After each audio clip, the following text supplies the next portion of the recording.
Hello dear students, कैसे हो भाई आप सभी लोग। और बच्चों, फिर से एक बार स्वागत है आपका आपके फेवरेट चैनल डेफिनेट सक्सेस पाठशाला पे।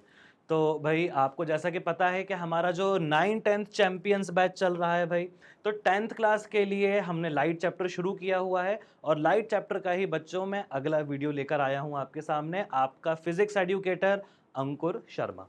तो भाई आज हम पढ़ने वाले हैं। अभी हमने क्या देखा था इसके पहले, जब हम पहले वीडियो की बात कर रहे थे हमने देखा था कि भाई लाइट है क्या, थोड़ा सा इंट्रोडक्शन लिया था। आज हम लाइट की स्टडी शुरू कर देते हैं। लेकिन अब हमें जो मैंने आपको पिछले वीडियो में ये भी बताया था कि लाइट हमें न्यूटन के नज़रिए से पढ़नी है कि भाई न्यूटन ने क्या अपने फिलॉसफी बनाई थी, क्या उसने थ्योरी बनाई थी। तो कुछ रूल्स बनाए थे, है ना। तो हम यहाँ पे पहले कुछ टर्म्स समझ लेते हैं। वही टर्म्स हमको पूरे चैप्टर भर काम आएंगी कि भाई लाइट को हमको किस तरीके से मानना है। लाइट को जब आपको ड्रॉ करोगे आप कॉपी में अपने, तो क्या बनाओगे, रेज बनाओगे, है ना। तो ये सब चीज़ें क्या है, रे क्या है, बीम क्या है, सोर्स ऑफ लाइट्स के हम क्या क्या नाम देते हैं, टाइप्स ऑफ ऑब्जेक्ट्स कौन कौन से होते हैं, है ना। तो ये सारी चीज़ें हम लोग देखेंगे। ठीक है भाई, तो स्टार्ट करते हैं।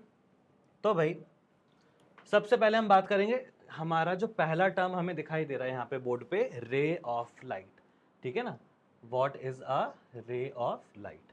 फिर उसके बाद हम किसकी बात करेंगे, फिर हम बात करेंगे बीम ऑफ लाइट की।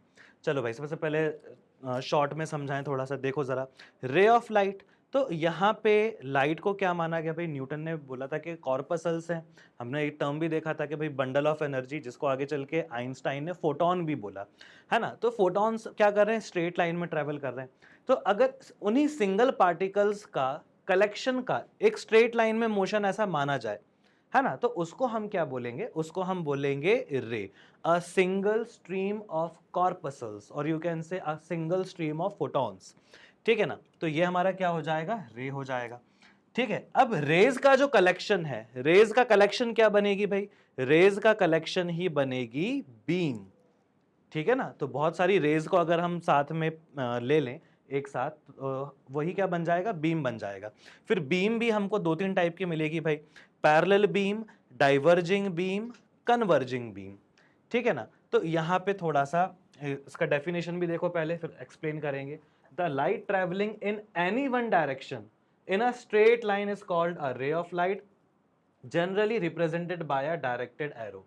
बीम के लिए क्या करें, a group of light rays given out from a source is called a beam of light. ठीक है ना, अब थोड़ा सा भाई यहाँ पे हम बात को समझें। तो अगर हमारे पास है ना एक फोटोन है, ठीक है ना, तो अब यहाँ पे हमने क्या किया, ये हमारा एक सिंगल फोटोन था, ये कॉर्पसल है। ठीक है, तो ऐसे बहुत सारे फोटोन होंगे। तो जब ये एक सिंगल लाइन में अगर हम माने कि भाई सब एक साथ ही चल रहे हैं, ये सभी की स्पीड कितना भाई, 3 × 10⁸ मीटर पर सेकंड, है ना। तो जब ये एक साथ चल रहे हैं तो हम इनको क्या मान सकते हैं, एक सिंगल स्ट्रीम को ही हम क्या बोलेंगे, रे बोलेंगे। बाकी भाई देखो ऐसा है कि न्यूटन को ना एरोज बहुत अच्छे लगते थे, वेक्टर में भी उसने एरो दिया, यहाँ पे भी उसने क्या माना कि भाई जो लाइट है उसको हम एरो से रिप्रेजेंट कर देते हैं, जो रे है ना। तो रे के लिए रिप्रेजेंटेशन क्या बनाया न्यूटन ने, सिंपल सी चीज, एरो। कि भाई एकदम स्ट्रेट पाथ में, अगर ना रेक्टिलिनियर प्रोपगेशन का कॉन्सेप्ट भी तो दिया था भाई उसी ने। तो लाइट एकदम स्ट्रेट पाथ में जाएगी, और यहाँ पे रिप्रेजेंटेशन करने का तरीका क्या है, एरो। तो जब आप एक सिंगल एरो बनाते हो वही क्या कहलाएगा, रे ऑफ लाइट। ठीक है, तो ये रे से थोड़ा मैथ्स की तरफ भी आपका दिमाग जा सकता है, तो वहां से भी आप ऐसा मान सकते हो कि वहां पे भी हम रे तो बनाते हैं ना, तो रे है ये। ठीक है, तो यहाँ पे हमने क्या बनाया, रे ऑफ लाइट। अगर हम रेज का कलेक्शन ले लें, ठीक है, रेज का हम कलेक्शन ले लें, तो अगर हमने बहुत कम रेज का कलेक्शन लिया है, थोड़ी सी रेज का कलेक्शन लिया है बस, तो it will become a narrow beam. ये क्या हो जाएगी, it will become a narrow beam. और जो नैरो बीम होती है, नैरो बीम का ही एक और नाम है बच्चों, pencil of light. Narrow beam को ही हम एक और यहाँ पे दूसरे नाम से जानेंगे, उसका नाम क्या हो जाएगा बच्चों, पेंसिल ऑफ लाइट। तो अगर हम बात करें कि स्मॉल नंबर ऑफ रेज का बंच है, bunch of small number of rays, bunch of small number of rays, तो वो क्या बनेगा बच्चों, तो वो बनेगा पेंसिल ऑफ लाइट। लेकिन अब हम यहाँ पे कुछ नंबर्स बढ़ा दें अगर, है ना, नंबर ऑफ रेज थोड़ी ज्यादा ले लें, तो वो क्या हो जाएगा, तो वो हो जाएगा बीम, जो कि प्रैक्टिकली अक्सर वही होती है भाई, है ना। हम जब भी हम बात करते हैं ना भाई, जैसे आपने अगर लेजर परचेस की हुई है, अगर आपके पास अगर लेजर है, कभी आपने उससे खेला हो, ठीक है, तो आपने देखा होगा कि काफी शार्प पॉइंट वॉल पे जाके बनता है, रेड कलर का, ग्रीन कलर का, अलग अलग कलर की भी लेजर आती है। तो बच्चों, लेजर को आप वहां पे क्या बोलते हो जब आप पॉइंट करते हो किसी जगह पे? इट्स अ लेजर बीम, है ना। उसको भी हम क्या मान रहे हैं? लेजर बीम मान रहे हैं। तो वो क्या है? Large collection of rays. अरे भाई, फोटॉन्स होते ही कितने से हैं, ठीक है ना। तो अगर आपको हमारी देखने की जो क्षमता है, अगर हम उसके अकॉर्डिंग बात करें, तो दिखाई तो हमें बीम ही देगी। ये जो पेंसिल ऑफ लाइट है, ये किसी एक्सपेरिमेंट में यूज हो जाएगा, लेकिन हमको जो दिखाई देगा ना, दैट्स बीम ऑफ लाइट। तो we need a large number of photon, a certain number of photon, तो ये हो जाएगा बीम ऑफ लाइट, ठीक है ना। तो large number of collection of rays, तो bunch of large number of rays will become beam of light। तो हमारे सिलेबस में तो बीम ही है, लेकिन हमको ऐसा बीम का रिप्रेजेंटेशन बहुत ज्यादा करने को मिलेगा नहीं, थोड़ा थोड़ा हमको लेकिन पता होना चाहिए। तो ये था भाई बीम। तो यहाँ पे लार्ज नंबर क्या हो जाएगा? Bunch of large number of rays will become beam of light, ठीक है। अब थोड़ा सा क्या रहता है भाई, जो सोर्सेज हम यूज करते हैं उस पर डिपेंड करता है। फॉर एग्जाम्पल, अगर हम यहाँ पे सन को सोर्स मान रहे हैं जो कि इन्फिनिटी पे है, अब यहाँ पे अर्थ पे लाइट आ रही है, तो भाई अर्थ पे लाइट आते आते क्या हो जाता है, यहाँ पे जो भी लाइट रेज आएंगी, यहाँ पे हम क्या मान लेंगे भाई, अर्थ पे आते आते इट विल बिकम पैरेलल।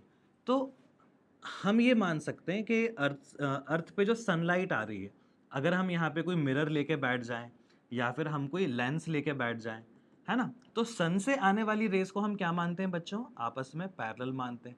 तो हम यहाँ पे क्या बोलेंगे, इस मिरर के ऊपर क्या स्ट्राइक होने वाला है? एक पैरेलल बीम ऑफ लाइट, ठीक है ना। तो अगर जो लाइट का सोर्स है वो बहुत दूर है, उससे अगर हम लाइट रेज को अचीव कर रहे हैं, ऑब्टेन कर रहे हैं, तो हम क्या बोलेंगे भाई, वो सोर्स हमें क्या प्रोवाइड कर रहा है? वो सोर्स हमें प्रोवाइड कर रहा है पैरेलल बीम ऑफ लाइट, ठीक है ना। तो पैरेलल बीम ऑफ लाइट क्या होगी भाई? पैरेलल बीम ऑफ लाइट का मतलब है कि उसमें जो रेज हैं वो आपस में कैसी हैं? एग्जैक्टली पैरेलल हैं, ठीक है। ऐसा भी केस हो सकता है ना, आपने मिरर को टिल्ट करके रखा है, तो भाई यहाँ पे सनरेज ऐसी भी आ सकती हैं, लेकिन आपस में तो पैरेलल है, पैरेलल बीम ऑफ लाइट, ठीक है ना।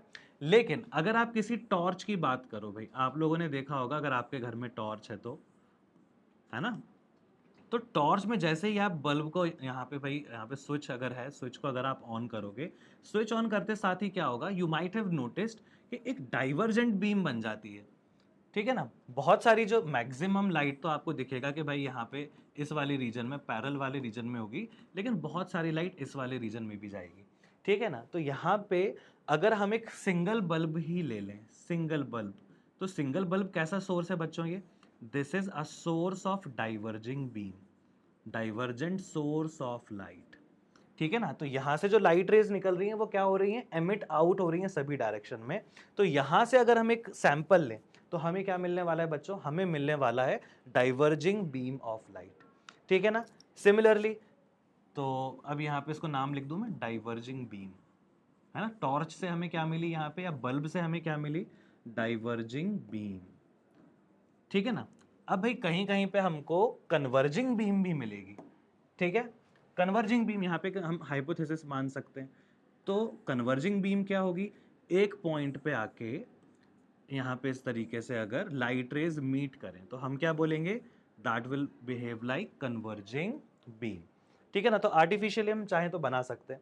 तो कन्वर्जिंग बीम में क्या होगा? रेज आके एक पॉइंट पे मीट कर रही है। डाइवर्जिंग बीम में क्या होगा? एक पॉइंट से रेज एमिट आउट हो रही है। पैरेलल बीम में क्या होगा? नंबर ऑफ रेज आपस में पैरेलल है, ठीक है ना। तो ये था भाई हमारा जो एक बेसिक टर्म था। हमने क्या डिस्कस किया कि भाई रे क्या होती है, पेंसिल ऑफ लाइट क्या होती है, बीम क्या होती है।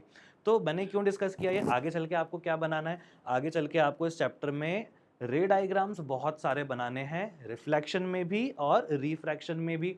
फिर आगे चल के ह्यूमन आई वाले चैप्टर में भी आपको बहुत सारे रे डायग्राम्स बनाने हैं, ठीक है ना। तो ये जो सबसे पहला टर्म है रे, ये हमें एकदम क्लियर होना चाहिए। तो आई होप अभी आपको क्लियर है ना भाई। तो अब अगला जो हमारा पॉइंट है जो हमको बार बार मिलेगा, वो होगा सोर्स ऑफ लाइट। तो अब भाई सोर्स ऑफ लाइट क्या होता है? A source of light is an object from which light is given out. सही बात है भाई। तो जो लाइट का जो सोर्स होगा उसी को हम सोर्स ऑफ लाइट बोलेंगे। लेकिन वो सोर्स ऑफ लाइट कैसे कैसे हो सकते हैं, है ना? नेचुरल भी हो सकते हैं या मैन मेड भी हो सकते हैं, ठीक है ना? तो अगर हम यहाँ पे बात करें सेल्फ ल्यूमिनस, तो सेल्फ ल्यूमिनस क्या क्या मतलब हो जाएगा भाई?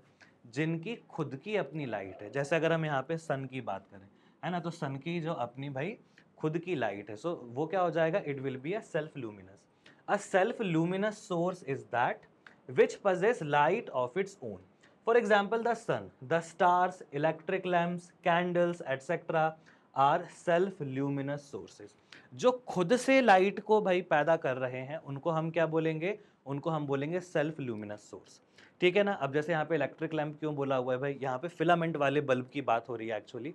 तो वहाँ पे क्या हो रहा है, जैसे ही फिलामेंट से इलेक्ट्रिक करंट पास होता है इट स्टार्ट्स ग्लोइंग, ठीक है ना? तो वो लाइट को एमिट आउट कर रहा है, it becomes the source of light, ठीक है? तो वो क्या बन जाएगा? एक self luminous object. Sun itself is a star, तो सन की तरह बाकी सारे स्टार्स भी क्या होंगे? They are self luminous objects, ठीक है? Then we have non luminous objects. अरे भाई यहाँ पे टर्म समझे ना, यहाँ पे लूमिनस, नॉन लूमिनस। तो लूमिनस का मतलब क्या? जो लाइट भाई पैदा करें, जो लाइट को एमिट आउट करें, लेकिन जो खुद से प्रोड्यूस करके एमिट आउट करेंगे वो क्या हो जाएंगे? Self luminous. लेकिन जो लाइट को रिफ्लेक्ट करें, उनकी खुद की लाइट नहीं है, लेकिन वो लाइट को क्या करेंगे भाई? रिफ्लेक्ट करेंगे, वो क्या बन जाएंगे? नॉन लूमिनस बन जाएंगे। A non luminous source is that which does not possess light of its own. It receives light from an external source and scatters it to the surroundings. For example, moon. अब जैसे moon है तो भाई आपको दिखता है कि भाई इवनिंग में या नाइट में आपको अगर मून दिखाई दे रहा है, मून आपको ग्लो करता हुआ दिखाई दे रहा है, that's due to the sunlight falling on it, ठीक है ना भाई? तो मून पे पहले क्या हुआ? मून पे पहले सनलाइट पड़ी। सनलाइट किस पे जा रही है? सनलाइट जा रही है मून पे, ठीक है ना? फिर मून पे पड़ी, फिर मून से स्ट्राइक होके हमारे पास आई, ठीक है ना? तो ऐसे में हमें क्या दिखाई दे रहा है? ऐसे में हमें लग रहा है कि भाई मून एक लाइट का सोर्स है, लेकिन मून की खुद की लाइट नहीं है, ठीक है ना भाई? तो यहाँ पे मून कैसा सोर्स हो गया? हो गया एक नॉन लूमिनस सोर्स। और बाकी जितने भी ऑब्जेक्ट जो लाइट पड़ने पे विजिबल हो जाते हैं, लाइट को जो रिफ्लेक्ट कर देते हैं, they are also non luminous source of light. For example, light जब हमारी बॉडी पे पड़ती है we become visible to others, ठीक है ना? तो उस मोमेंट पे हम दूसरे पर्सन के लिए क्या बन जाते हैं? Non luminous source of light बन जाते हैं, ठीक है ना भाई? अब यहाँ के अगर हम बात करें, यही कुछ एग्जाम्पल और दिए, जैसे बुक दिया, ये चेयर दिया है, तो बताइए भाई ये दोनों कौन से सोर्स हैं? यहाँ पे मून भी दिया हुआ है, तो ये सब कौन से सोर्स हैं भाई? ये सब है non luminous source of light, ठीक है ना?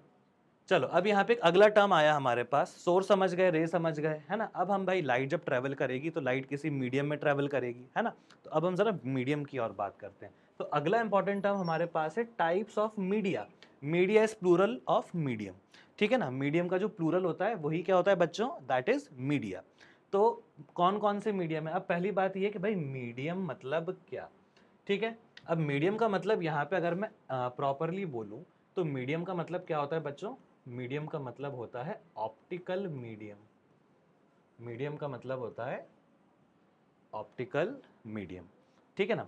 तो a medium is a substance through which light propagates और tries to do so. There are 3 types of media. अब भाई मीडियम को उन्होंने क्या बोल दिया? Substance through which light propagate, जिसके थ्रू लाइट पास हो सके, ठीक है ना? वो क्या हो जाएगा? That is a medium. और प्रॉपरली हम यहाँ पे लाइट के लिए बात कर रहे हैं कि जिसके थ्रू क्या पास हो सके? लाइट पास हो सके। So that medium is a optical medium, ठीक है ना? तो अब यहाँ पे हमारे पास कौन कौन से मीडियम की बात हो रही है? Basically we will have 3 types of medium. Transparent medium, translucent medium, आगे चल कर हमको मिलेगा opaque medium. So when I say transparent medium, transparent medium का मतलब क्या हुआ भाई? जिसके थ्रू लाइट क्या हो जाए? इजिली पास हो जाए, इजिली प्रोपेगेट हो जाए। फॉर एग्जाम्पल, अभी आप देख रहे हो जो मैं स्पेक्ट्स लगाए हुए हूँ, ठीक है ना? तो ये सारी चीजें क्या है? दे आर ट्रांसपेरेंट, लाइट इसके थ्रू क्या हो रही है? Completely pass. For example air, water, glass etcetera are transparent media. हमारे आसपास भाई एयर है, ऑक्सीजन है, ये सारी चीज़ें हैं, लेकिन ये हमारे विजन में हिंडरेंस नहीं करते हैं।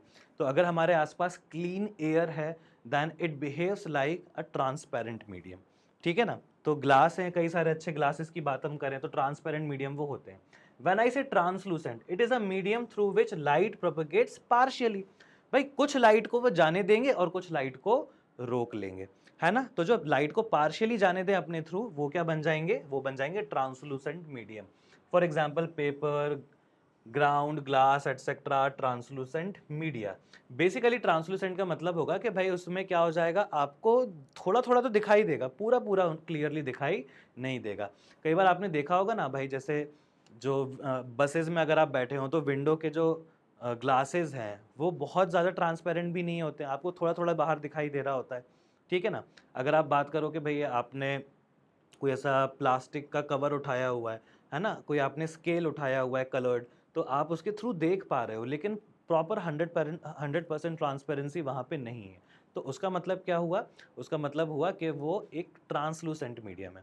या फिर आपने क्या किया, या फिर आपने ग्लास में क्या किया, आपने कुछ रेड कलर मिक्स कर दिया, अब आप ग्लास के थ्रू देख रहे हो। तो वहाँ पे क्या हुआ, पहले जब क्लियर वाटर था तो आपको ट्रांसपेरेंट चीज़ें दिखाई दे रही थी, लेकिन जैसे ही आपने उसमें कुछ कलर ऐड किया, अब आपको वहाँ पे 100% क्लियरिटी नहीं दिख रही है ना। कुछ लाइट वहाँ पे पास तो हो रही है, आपको अदर साइड पे विजिबल तो होगा, लेकिन 100% विजिबल नहीं होगा। मतलब वहाँ पे वो मीडियम कैसा बन गया, वो मीडियम अब ट्रांसलूसेंट बन गया, ठीक है। Then last medium is opaque medium. तो ओपेक मीडियम भी आप लोग सभी समझते हैं। अब तो ये वो मीडियम है जो लाइट को अपने थ्रू पास ही ना होने दे। तो अगर लाइट पास नहीं हो पा रही है, then it is called a opaque medium, ठीक है ना। तो जैसे भाई आपको यहाँ पे मेरे पीछे जो बोर्ड दिख रहा है, बोर्ड के थ्रू लाइट जा नहीं पा रही है, बोर्ड से ही रिफ्लेक्ट होकर वापस आपके पास आ जा रही है। तो बोर्ड एक ओपेक मीडियम है, ये अपने थ्रू लाइट को नहीं जाने दे रहा है। हमारी जो बॉडी है भाई, वो भी एक ओपेक मीडियम है। लाइट बॉडी पे स्ट्राइक करेगी, रिफ्लेक्ट होके नियर बाय जो पर्सन से सबके पास जाएगी, ठीक है ना। तो वो क्या होगा, वो सबको वो पर्सन दिखाई देगा। बॉडी के थ्रू अगर लाइट पास हो जाएगी, वो ट्रांसपेरेंट बन जाए, तब तो हम क्या हो जाएंगे, तब हम इनविजिबल हो जाएंगे। आई ना बात समझ। तो ओपेक मीडियम का मतलब क्या होगा, ओपेक मीडियम मतलब कि वो जो ऑब्जेक्ट है, it is a good reflector, ठीक है ना। वो अपने थ्रू लाइट को पास नहीं होने दे रहा है, लाइट उस पर टकरा रही है और टकराने के बाद वापस क्या हो जा रही है, रिफ्लेक्ट हो जा रही है। फॉर एग्जाम्पल यहाँ पे जो आपको दिख रहा होगा कि यहाँ पे एक कप दिया है, यहाँ पे ट्रांसपेरेंट, फिर यहाँ पे दिया है एक ट्रांसलूसेंट और यहाँ पे दिया है एक ओपेक। तो व्हेन आई से ट्रांसपेरेंसी, यहाँ पे क्या हो रहा है भाई, यहाँ पे आप देख रहे होगे कि लाइट अगर जाएगी तो क्लियरली पास हो जाएगी, then it is behaving like a transparent one. लेकिन ये कलर्ड सॉल्यूशन के थ्रू जाएगी तो यहाँ पे आपको थोड़ा विजिबिलिटी डिफरेंट लगेगी, तो ट्रांसलूसेंस हो जाएगा। अब यहाँ पे आपने ग्रीन कलर का ही वो कप ले लिया, तो यहाँ पे तो लाइट जब जाएगी तो क्या दिखेगा आपको, आपको ट्रांसलूसेंट ही दिखेगा वो। लेकिन अगर यहां से हम बात करें तो क्या लाइट यहां से पास हो पाएगी, आंसर इज नो, ठीक है ना। So that's a complete opaque object, ठीक है।